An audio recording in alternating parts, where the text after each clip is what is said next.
Hey everyone, Jake Sloan. Hope you're doing well. This is a quick update video because Tamron released the pre-order date and time for their 17 to 28 lens. This is not a review, this is a preview. The review will be linked right here. But the pre-order date starts June 27th at 11 p.m. Eastern Time. And if you're like me, I will be jumping to pre-order this lens immediately because I've been using the Tamron 28 to 75 like 95% of the time on my a7 III, and I think that the 17 to 28 is going to be a fantastic lens, maybe one of the best budget lenses out there for anybody who's a solo creator who's using the Sony E-mount system.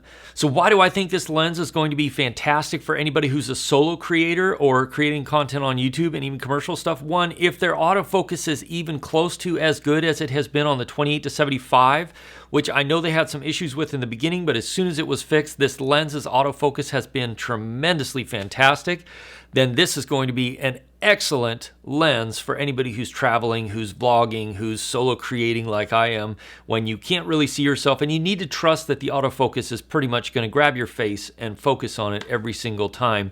This lens is going to be amazing for that. Another reason is that this lens has an internal zoom. When that means that when you zoom the lens, it doesn't change the length of the actual lens, which anytime you put something on a gimbal, anytime you change the length, you're changing the center of gravity. And so this lens being an internal zoom is going to minimize any changes to the center of gravity when you're using it on a gimbal. So I can't wait to try this lens out on my Weebill Lab with my Sony a7 III being able to actually zoom. I've done it with my 28 to 75 and it does work, but it does change the center of gravity and you can tell it starts to push the motors a little bit, and the best way to do that, I'll have to do a video on down the road. But for $899, this lens I think is going to rival even the Sony f4. We'll have to see on image quality. I will be doing a complete review and comparison. I'll be going and getting and renting the f2.8, the Sony Grandmaster wide angle 16 to 35, and the f4, the Sony wide angle 16 to 35.